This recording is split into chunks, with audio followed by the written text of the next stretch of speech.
오늘 고린도전서 7장 17절부터 24절까지의 말씀을 중심으로 부르심을 믿을 때 주시는 상, 부르심을 믿을 때 주시는 상이라는 제목으로 함께 말씀을 묵상해 보겠습니다. 여러분, 고린도 전서를 묵상하고 있는데요. 고린도 전서를 묵상하면서 고린도 문화에 대해서 우리가 좀 깊이 이해하면 고린도 전서를 좀 더 깊이 이해할 수 있습니다. 고린도라는 도시는요, 굉장히 번화한 도시였고요. 헬라 문화가 지배하는 로마의 가장 중심적인 역할을 했던 도시입니다. 항구 도시고요. 산업으로도 발달했고, 그리고 많은 부자들이 살고 있었습니다. 그렇지만 많은 부자들이 살기에 또 종들도 많았고요. 빈부의 격차가 심한 그런 도시였습니다. 그러니까 여러분, 도시가 크면 클수록 뭐가 강해지냐면 경쟁이 심해요. 그렇죠? 유물을 통해서 보면요, 이게 아직도 남아있는 유물인데요. 이게 큰 길가에 이렇게 이름이 새겨져 있어요. 이 이름이 누구냐면 에라스도라는 사람의 이름인데요. 이 비문이에요. 이 비문을 해석해 보니까 이런 얘기가 나와요. 에라스도가 공직을 맡은 것에 대한 보답으로 자기 비용으로 이 포장도로를 깔았다. 그러니까 자기가 공직을 맡아서 한턱 쐈다 이거예요. 사람들을 위해서 길 깔았다 이거죠. 그러니까 자기 이름을 길에 새긴 거예요. 이게 뭘 상징하냐면 돈 있는 사람, 권력 있는 사람의 일종의 트로피예요. 내가 했다 이거잖아요. 그렇죠? 이것뿐만 아니라 또 다른 비문이 있는데요. 크라우스 필리우스가 고위 관리와 종교 지도자였고 자기 비용으로 이 기념물을 세웠다는 내용의 비문이 있는데 지금도 고린도라는 곳에 남아 있습니다. 그런데 크라우스 필리우스가 왜 의미 있는 사람이냐면요, 이 사람이 원래 노예였어요.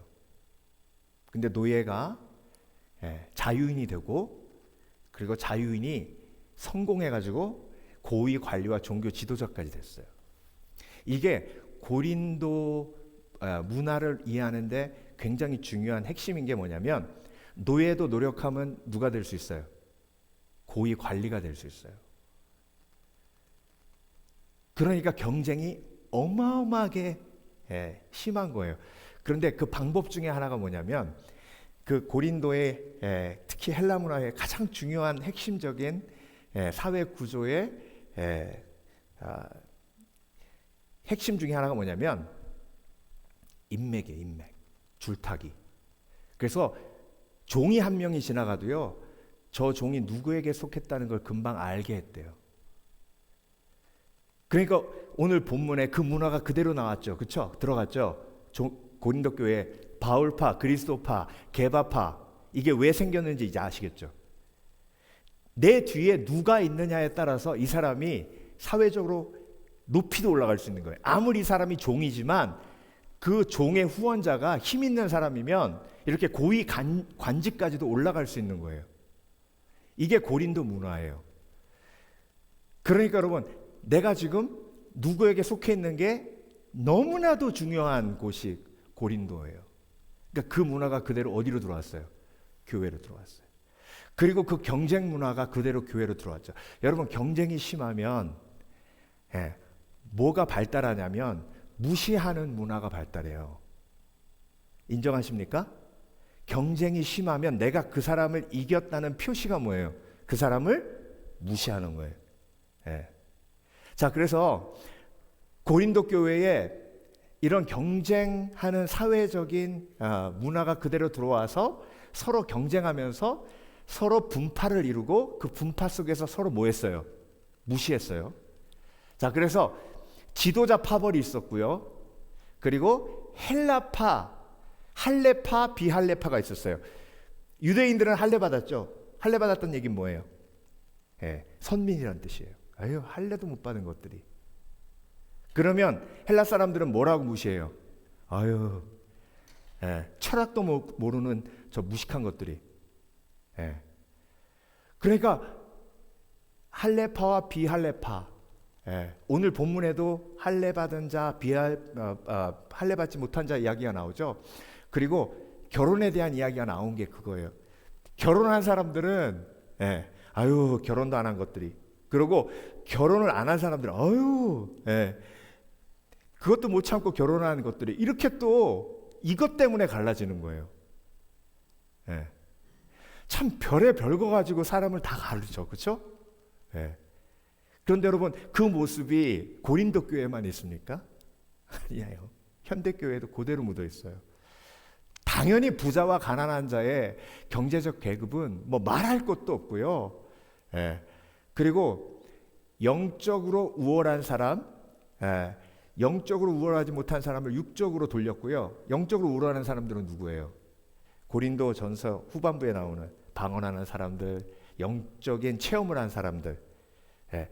아유 방언도 못하는 것들이. 그리고 교회 안에 오늘 본문에 보면 종에 대한 이야기가 나오는데 교회 안에 종이 있고 자유인이 있는 거예요. 그래서 사회적 신분의 차별이 있었고 헬라 사람들은 지혜롭다고 생각했고 유대인들은 능력을 중요하게 생각했기 때문에 이런 모든 분열의 요소 속에서 고린도 교회가 영적인 은사가 충만했음에도 불구하고 분열 속에 있었던 거예요.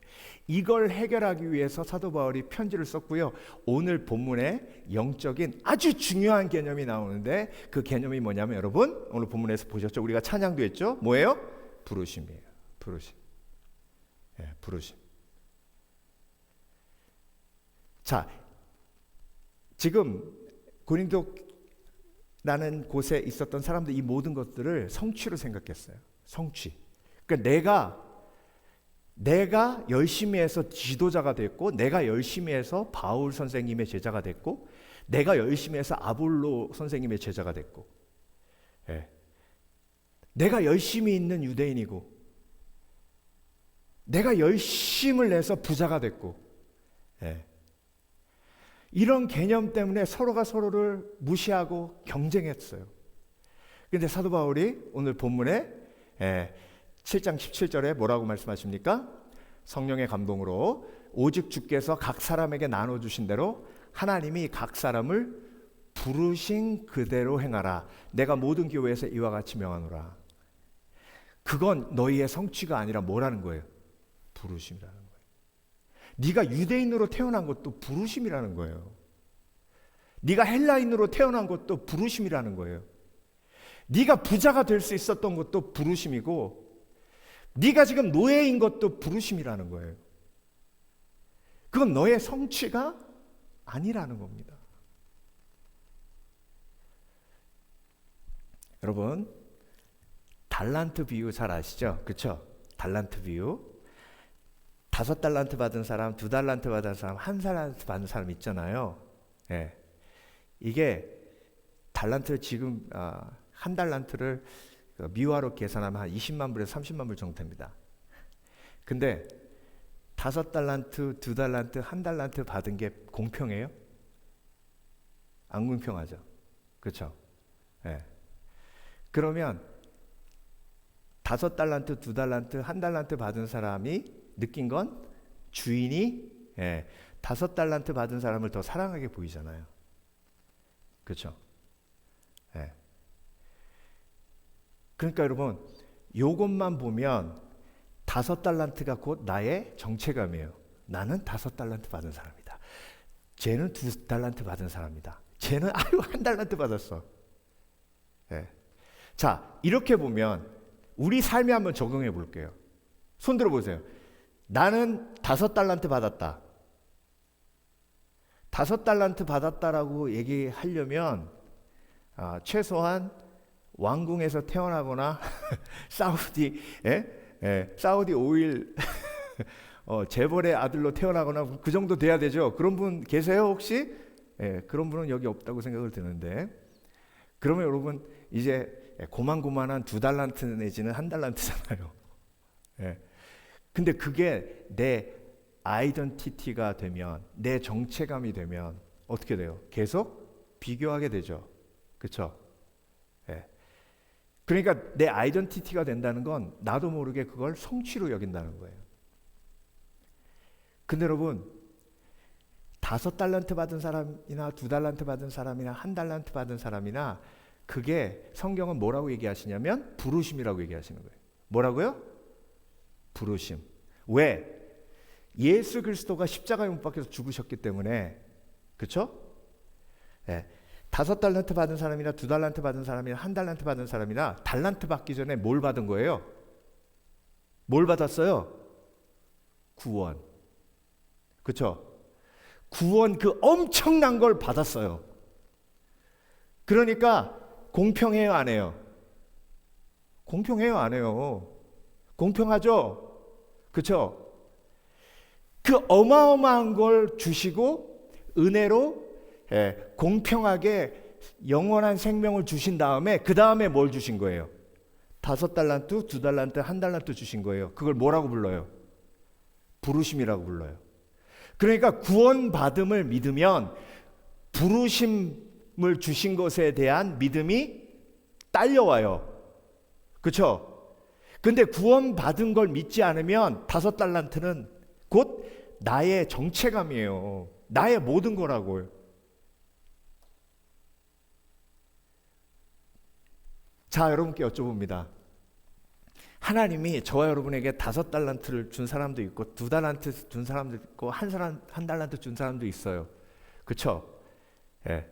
이게 다 부르심이라고요. 근데 비교하기 시작하면 어떻게 돼요? 그때부터 하나님의 선하심을 의심하게 돼요. 그때 악한 영이 틈탑니다. 그때 내 삶의 방향이 잘못된 곳으로 흘러가요. 그래서 사도 바울이 오늘 본문에 그 모든 경쟁 속에, 그 모든 비교의식 속에서 영적인 진리를 선포해서 악한 영의 거짓말을 뭐하고 있는 거예요? 깨고 있는 거예요. 여러분, 오늘 말씀을 들으시면서 다시 한번 구원의 그 놀라운 은혜에 감격하시며 부르심을 주신 하나님의 사랑에 감격하시는 복된 그리스도인 되시길 주의 이름으로 축원합니다. 축원합니다. 그래서 여러분, 5달란트 받은 사람이 교만해서 2달란트 받은 사람을 무시하면 그 사람은 구원의 은혜를 잊은 사람이에요. 자, 그래서 여러분, 부르심을 믿을 때 하나님께서 그 믿음의 상을 주십니다. 하나님께 나오는 자는 그가 살아계신 것과 그것을 믿는 자들에게 뭘 주시는? 상 주시는 이심을 믿어야 할지니라 하셨죠. 그렇죠?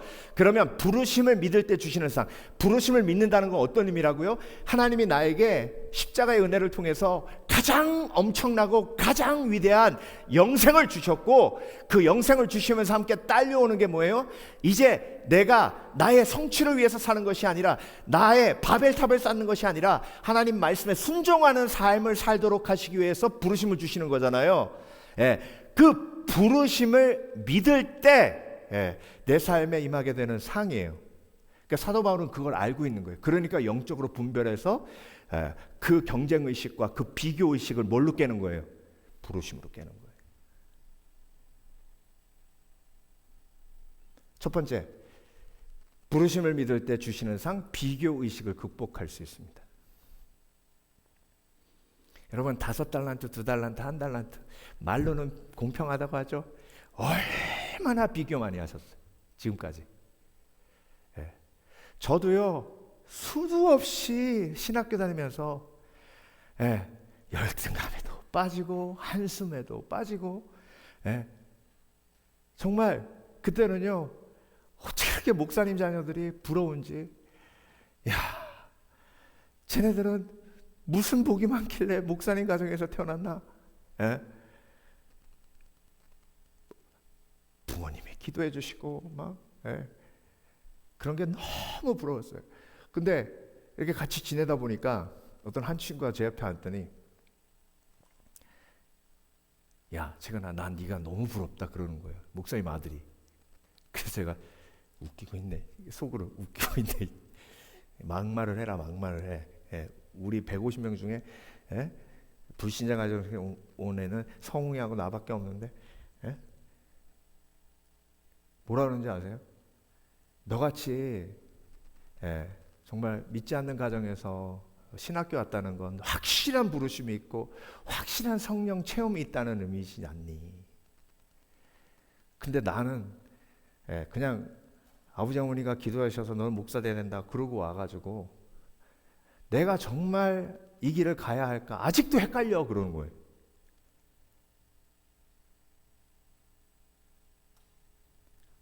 자, 여러분, 목회자 가정에서 그렇게 해가지고 신학교 온 것도 부르심이에요. 그렇죠? 믿지 않는 가정에서 그렇게 부름받고 신학교 간 것도 그것도 부르심이에요. 이건 비교할 수가 없는 거예요. 세상적으로 보면 그게 5달란트고 제가 가지고 있었던 게 1달란트 있을 수 있어요. 근데 이게 비교 개념으로 이해가 될 수 있어요, 없어요? 없잖아요. 예. 이게 우리의 삶 영역 속에 전부 다 적용이 되는 거예요. 자, 그래서 오늘 18절 보겠습니다. 할례자로서 부르심을 받은 자가 있느냐? 무할례자가 되지 말며 무할례자로 부르심을 받은 자가 있느냐? 할례를 받지 마라. 헬라인이면 헬라인으로의 부르심이 있고 유대인이면 유대인으로서의 부르심이 있다는 거예요. 헬라인이 유대인 되려고 하지 말고 유대인이 헬라인 되려고 하지 말라는 거예요. 할례 받는 것도 아무것도 아니요. 할례 받지 아니하는 것도 아무것도 아니로되 오직 하나님의 계명을 지킬 따름이니라. 5달란트 받은 게 중요한 게 아니고 2달란트 받은 게 중요한 게 아니고 1달란트 받은 게 중요한 게 아니고 그것을 붙들고 순종해서 주인의 뜻대로 이익을 남기느냐 남기지 않느냐가 중요한 거예요. 여러분, 이 말씀으로 참된 자유를 누리시길 주의 이름으로 축원합니다. 예. 그래서 여러분, 부르심을 믿으면 비교의식이라는 악한 영의 속임수에서 벗어나 하나님께서 주시는 진정한 자유를 누릴 수 있어요. 아무것도 아니라잖아요. 5달란트 받았느냐 2달란트 받았느냐는 아무것도 아니래요. 오직 하나님의 계명을 따라 어떻게 순종했느냐가 중요하대요. 그래서 20절, 각 사람은 부르심을 받은 그 부르심 그대로 지내라. 와, 여러분, 이 말씀을 통해 가슴이 뻥 뚫리시는 자유가 임하시기를 주의 이름으로 축원합니다. 그렇죠? 네. 그래서 하나님이 주신 달란트로 교만 떠는 사람은요 정말 불쌍한 사람이에요. 네. 야, 주인이 나한테 왜 5달란트를 줬겠어? 날 더 믿으니까. 너한테 왜 2달란트 줬겠어? 너를 인정 안 하니까. 그러니까 너는 누구 말 들어야 돼? 내 말 들어야 돼. 잘난 내 말 들어야 돼. 알았어? 너 2달란트 받았잖아. 1달란트 받은 거 네가 종시켜. 네가 종시켜.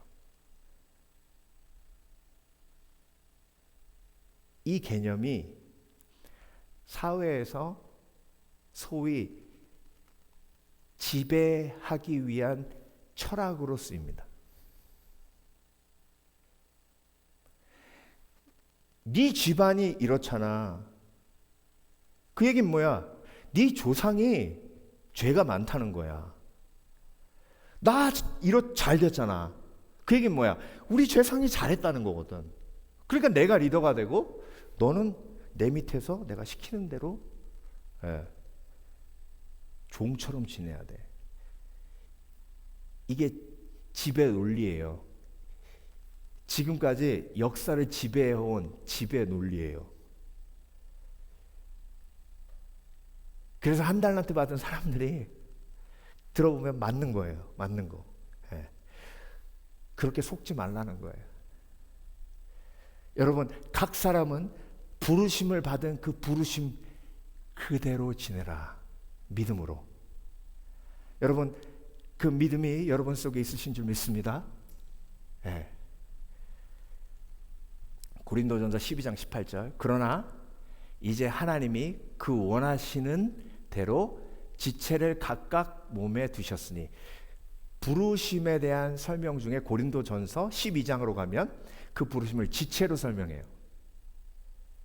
네. 우리 몸에서 여러분 제일 중요한 게 어느 부분이에요? 다 중요하죠. 그렇죠? 네. 입도 중요하고, 귀도 중요하고, 눈도 중요하고, 발도 중요하고, 심지어 손톱도 너무 중요하잖아요. 다 중요한 거예요. 이게 지체 개념이에요.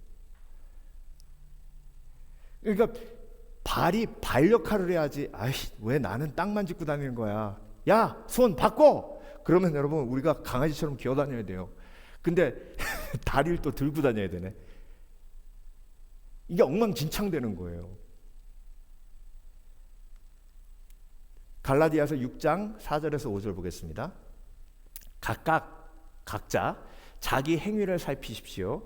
그러면 남과 비교하지 않고도 자기 자신이 한 일을 자랑스럽게 여길 수 있을 겁니다.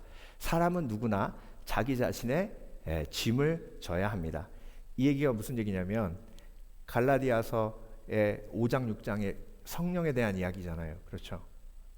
그러니까 계속해서 내 행위를 봐야지 다른 사람의 행위를 보고 계속 비교하면서 이 사람은 잘했는데 잘한 사람하고 비교하면 내가 못한 것 같고, 못한 사람하고 비교하면 내가 또 잘한 것 같고, 그러니까 맨날 삶이 롤러코스터 타는 거예요. 그렇게 비교하지 말라는 거예요. 그냥 내가 자기 행위를 보라는 거예요. 내가 성령에 순종했느냐 순종하지 않았느냐만 보면 돼요. 그렇죠? 이게 중심이라는 거예요. 그러면 남과 비교하지 않고도 자기 자신이 한 일을 자랑스럽게 여길 수 있을 겁니다. 하나님이 나에게 이런 부르심을 주시면 그 부르심에 최선을 다하면 돼요. 여러분, 나머지 제자들은요, 도마는 인도까지 가서 복음 전하는데 그 시간에 요한은 뭐 하고 있었어요? 예수님 어머니 돌보고 있었어요. 에베소에서. 비교하면 똑같이 예수님의 제자인데 도마는 땅 끝까지 이르러 복음 전하는데 요한은 지금 어머니 식사하셨어요. 제가 또 점심도 구해 올게요. 비교해 보세요. 사역적으로는 비교가 안 돼요. 요한아, 너 뭐 하냐? 도마는 땅까지 복음 전하고 막 베드로는 설교하면 막 3,000명 회개하고 5,000명 회개하는데 요한 너 뭐 하냐? 그게 중요하지 않다는 거예요.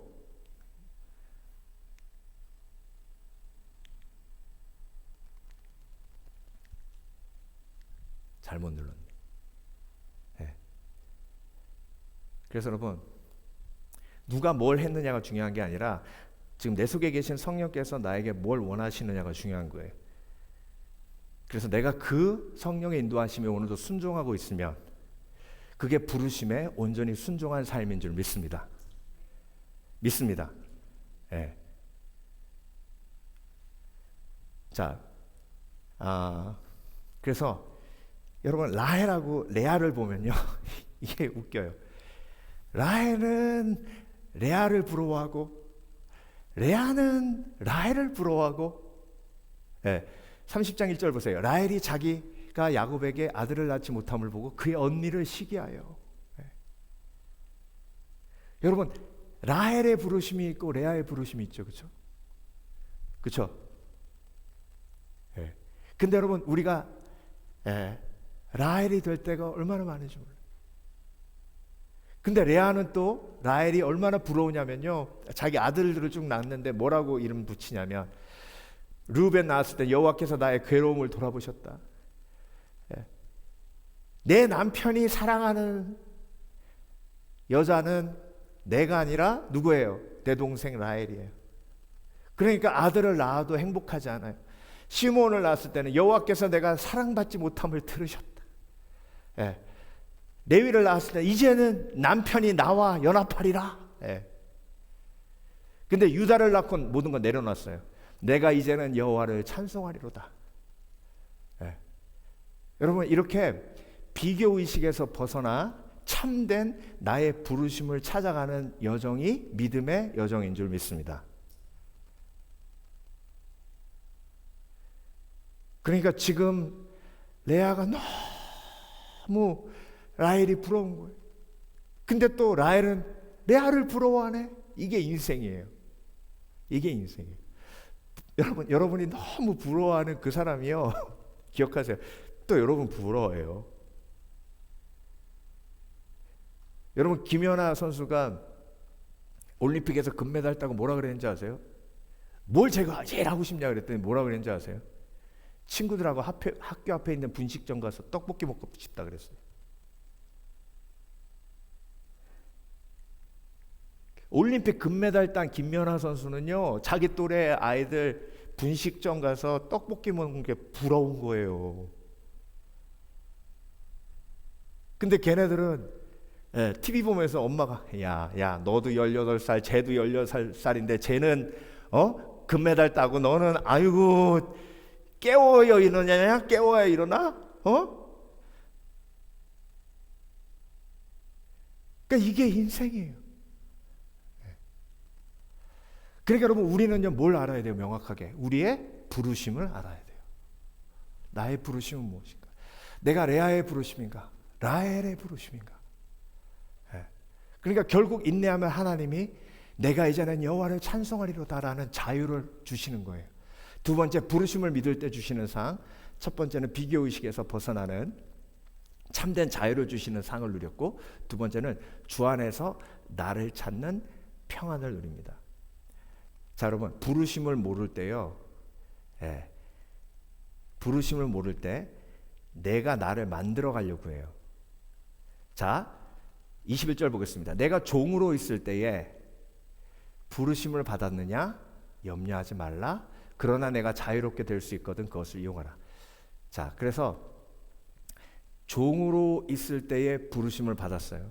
그러면 걱정이 많아요. 왜? 내가 종이기 때문에. 그렇죠? 내가 종이기 때문에. 그러니까 부르심을 모르면 나의 연약함, 나의 가벼움, 나의 온전치 못함이 다 걱정, 근심의 이유가 돼요. 여러분, 부르심을 명확하게 알 때 내가 누구인지를 명확하게 알게 되고, 내가 누군지를 명확하게 알 때 걱정, 근심이 내려놔집니다. 그게 마태복음 5장 6장에서 예수님께서 주신 지혜예요. 여러분, 하늘에 나는 새를 보라, 들에 핀 백합화를 보라. 그들이 뿌리지도 않고 거두지도 않는데 하늘에 계신 누가 먹이신다고요? 천부께서 먹이신다. 하나님 아버지께서 먹이신다. 그러니까 그 부르심을 통해 내가 하나님의 자녀임을 깨달을 때 뭘 이기는 거예요? 걱정, 근심을 이기는 거예요. 그러니까 걱정, 근심을 이기는 핵심은 나의 부르심을 깨달을 때예요. 내가 종으로 있을 때의 부르심을 받았느냐? 염려하지 말라. 이 얘기는 뭐예요? 네가 종으로 있을 때 부르심을 받았지만 세상이 보는 건 네가 종이지만 하나님이 너를 부르셨다는 얘기는 영접하는 자, 꼭 그 이름을 믿는 자들에게는 하나님의 자녀가 되는 권세를 주셨기에 너의 부르심을 깨닫고 믿고 알고 네가 누구인지를 알라는 거예요. 이게 걱정, 근심을 이기는 핵심이에요. 여러분, 왜 내가 걱정, 근심하지 말아야 합니까? 내가 누구이기에? 하나님의 자녀이기에, 하나님의 아들이기에, 하나님의 딸이기에. 그래서 이 말을 좀 더 쉽게 풀면요, 내가 종으로 있을 때 예수 믿게 되었느냐? 그것 때문에 너무 염려하지 말라. 내 신분이 낮다고 해서 내 가치가 낮은 것이 아니다. 너는 주 안에서 이미 자유한 사람이다. 그러나 실제로 자유롭게 될 기회가 있다면 그 기회를 사용하라. 열심히 주 앞에 헌신하고 순종해서 자유인이 되려고 하는 꿈을 갖되 그것이 욕심이 되지 말고 비전이 되라는 말씀이에요. 22절 보겠습니다. 주 안에서 부르심을 받은 자는 종이라도 주께 속한 자유인이요 또 그와 같이 자유인으로 있을 때 부르심을 받은 자는 그리스도의 종이니라.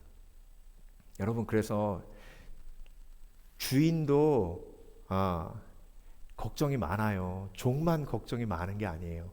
근데 종이 볼 땐 주인은 걱정이 없어 보여요. 여러분, 인간은요, 돈이 많든 돈이 적든,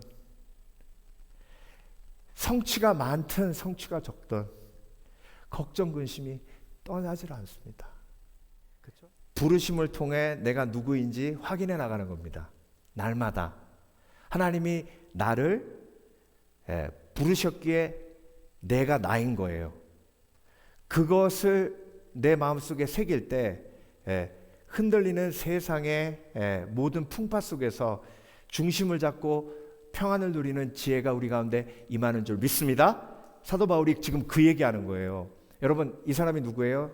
사울이에요. 사울 왕이에요. 그런데 왕인데 걱정이 많아요.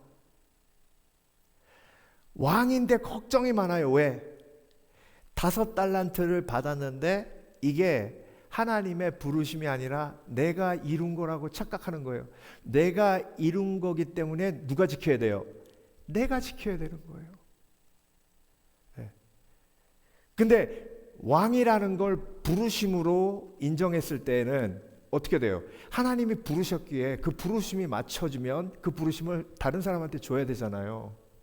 근데 이게 쉽지가 않은 거예요.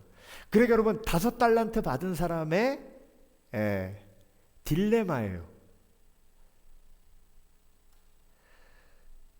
그래서 여러분, 내 속에 평안이 깨진 이유 중에 하나가요, 이 5달란트 받은 걸 내가 잃지 않기 위해서 몸부림치고 이걸 내가 성취했기 때문에 이 성취를 절대로 빼앗기지 말아야 되겠다고 막 몸부림치면서 그걸 지키려고 할 때 그때 평안이 깨져요. 여러분, 그건 내가 이룬 게 아니에요. 하나님이 주신 부르심이에요. 그 부르심은 하나님이 이제 됐다 그러면 어떻게 해야 돼요? 내려놔야 돼요. 내려놔야 돼요. 그러니까 그 부르심은 그 부르심이기에 의미가 있는 거지, 그 부르심 속에 나의 성취는 없어요. 성경을 깊이 보세요. 내가 성취했다는 순간 그때부터 내 인생은 걱정 근심으로 점철됩니다. 악한 영이 가만히 놔두질 않아요. 여러분, 부르심을 받아들일 때 내 속에 있는 온전한 평안이 내 속에 중심 잡는 줄 믿습니다. 그 부르심을 명확하게 붙들지 않으면 사울처럼 이루어도 5달란트 받은 게 오히려 축복이 아니라 저주가 돼요. 마지막으로 부르심을 믿을 때 주시는 상, 존귀한 자신감이에요. 자신감. 여러분, 자신감이 뭐냐면 나를 믿는 감정이거든요. 이게 자신감이에요. 그러니까 예수 믿지 않으면 어설픈 자신감, 우상적인 자신감을 가질 수밖에 없어요. 근데 그건 다 허울이에요. 자기 자신을 믿을 수 있다고 느끼는 게 그게 결국 뭐예요? 교만이에요. 교만. 그런데 부르심을 믿을 땐 존귀한 자신감이 내 속에 임합니다. 이 나를 믿는 게 아니라 내 속에 계신 누굴 믿는 거예요? 성령을 믿는 거예요. 그게 존귀한 자신감이에요. 너희는 값으로 사신 것이니 사람들의 종이 되지 말라. 이게 나는 하나님의 것이다. 이게 거룩한 존귀한 자신감이에요. 여러분, 거룩한 존귀한 자신감이 있으시길 주의 이름으로 축원합니다. 이게 어설픈 자신감은 망상을 가지고 할 수 있다고 고백하지만 존귀한 자신감은 내게 능력 주시는 자 안에서 내가 모든 것을 할 수 있느니라. 이게 거룩한 자신감이에요. 예. 부르셨다는 건 뭐예요? 내가 할 수 있으니까 부르신 거예요. 믿으십니까? 믿으십니까? 예. 그러니까 부르심을 확신하면 그 부르심과 함께 뭐가 오는 거예요? 예. 거룩한 자신감이 오는 거예요. 그래서 거룩한 자신감은 하나님의 부르심을 내가 아멘으로 화답할 때 그때부터 성령께서 나에게 주시는 은혜인데, 그 과정을 보면 하나님이 세밀하게 설득하세요. 모세를 부르셨을 때 모세가 왕궁으로 갈 수 있다 했어요? 못 간다 했어요? 절대 못 간다 했어요. 자신감 없음을 하나님께서 모세의 마음을 움직여 주셔서 거룩한 뭘로 만드셨어요? 자신감으로 만드셨어요. 뭐가 있었기 때문에? 부르심이 있었기 때문에. 여러분, 이 땅을 살아가며 하나님께서 나에게 주신 부르심이 있어요.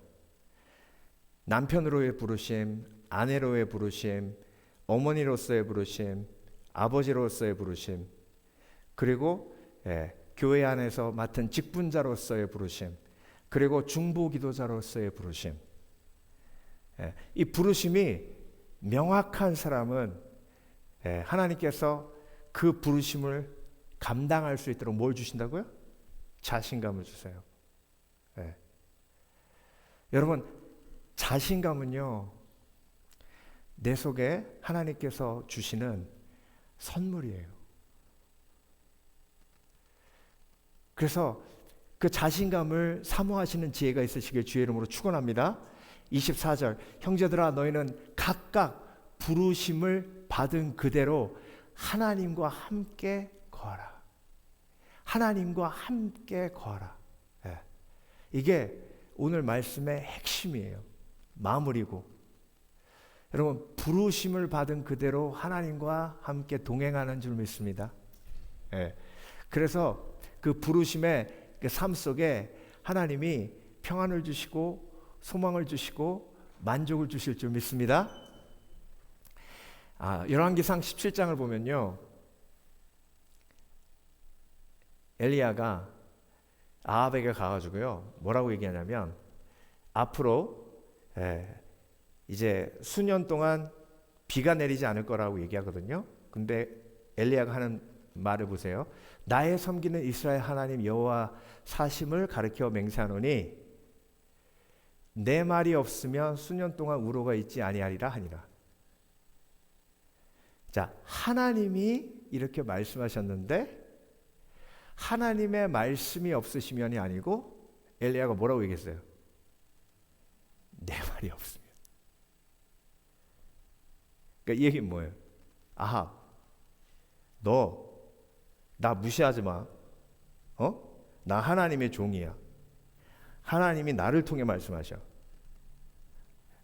하나님이 내 말이 없으면 비가 안 온다고 했어. 너 나 무시하지 마. 이거예요.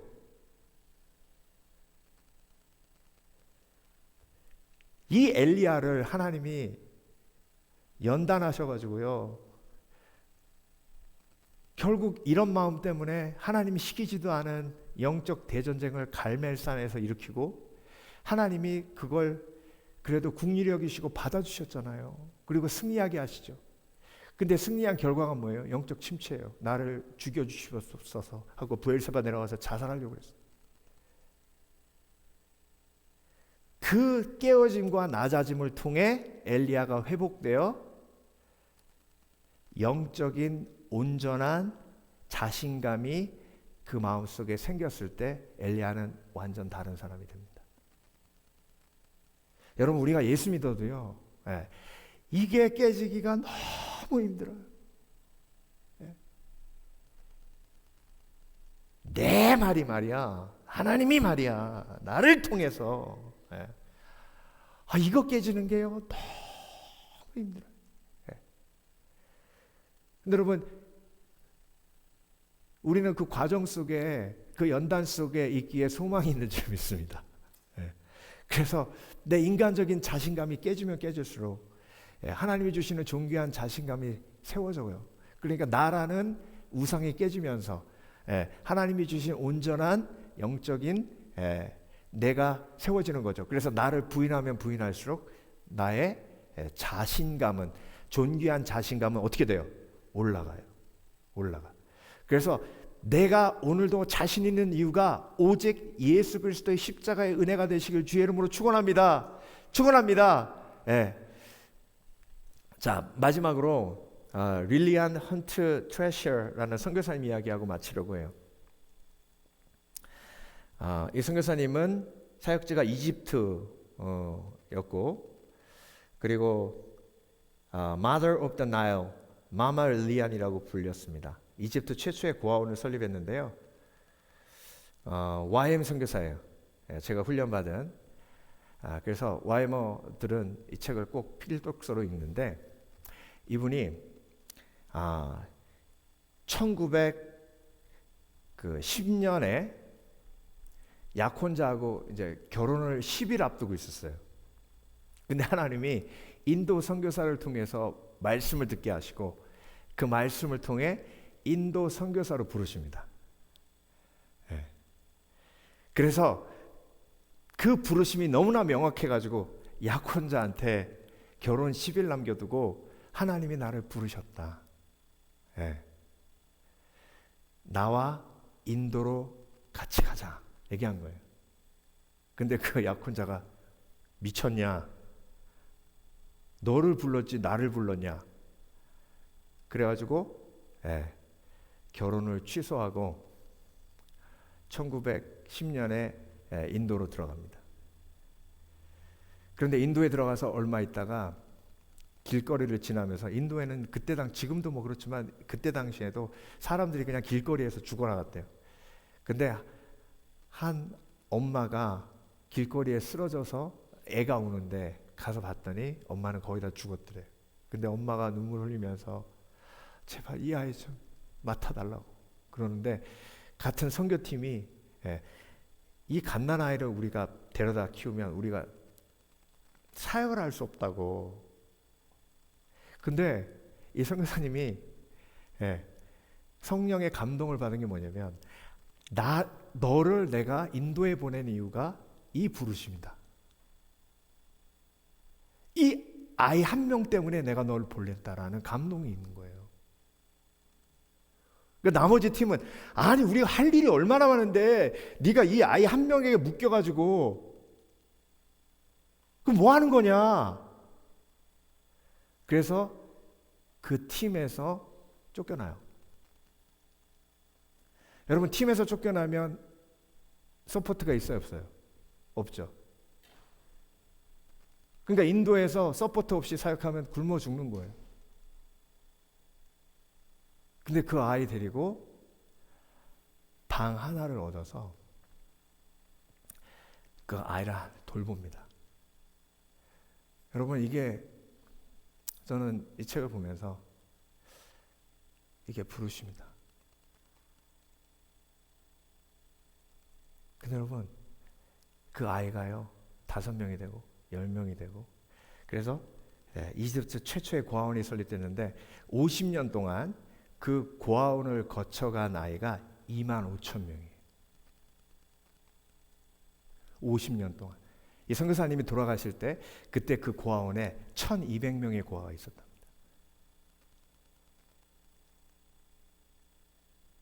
물론 하나님이 그 한 사람을 통해서 25,000명이라는 고아를 돌보게 하셨지만, 그렇지만 릴리안 선교사님은 그 아이 한 명에 대한 부르심으로 자기의 삶을 드린 거예요.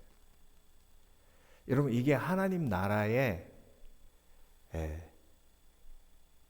가치예요.